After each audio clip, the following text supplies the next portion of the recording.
Alright guys, welcome back to my leg day.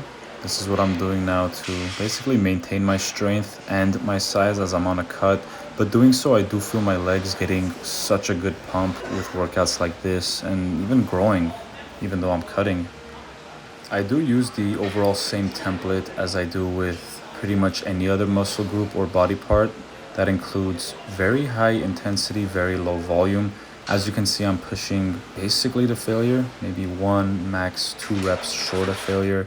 This extremely high intensity ensures that I'm pushing very, very hard, which even on a cut could result in gaining, just a little bit of muscle, little bit of strength even, which comes sometimes. And as I've been preaching for a while now, that is honestly my favorite approach to any sort of workout, whether it's one that's on a cut, whether it's one that's on a bulk. Very high intensity, pushing close to failure or to failure, and pretty much low volume for the most part is what really helps me capitalize all my gains. This includes, again, strength gains and muscle gains as well. And I still do get a great pump even though my volume is not as high as, it used to be. I encourage you guys to try this type of template if you haven't done so already. Again, keep your intensity high. Volume can be pretty low. What I started off with here were squats. I feel these are such a great builder for my legs overall, and especially my quads. I did 3 sets of 5 over here, keeping the intensity extremely high. Next up, we went to hamstring curls.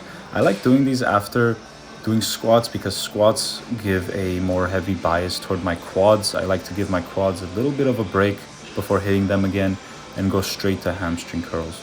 You can do seated or laying down. I just honestly really love to do the laying down ones. It's overall just preference.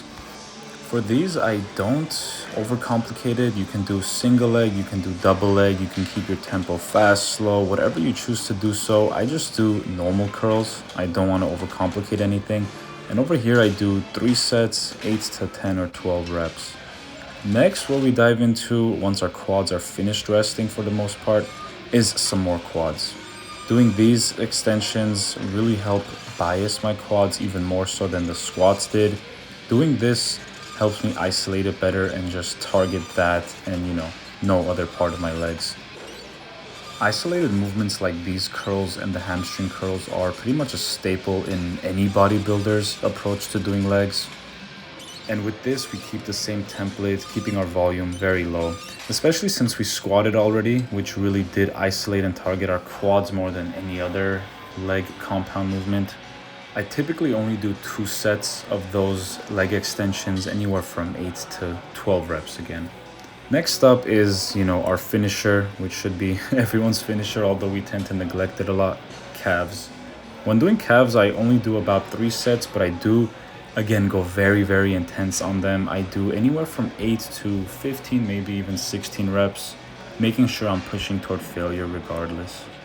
Again, I never seem to overcomplicate this either. Sometimes I do standing, sometimes I do seated.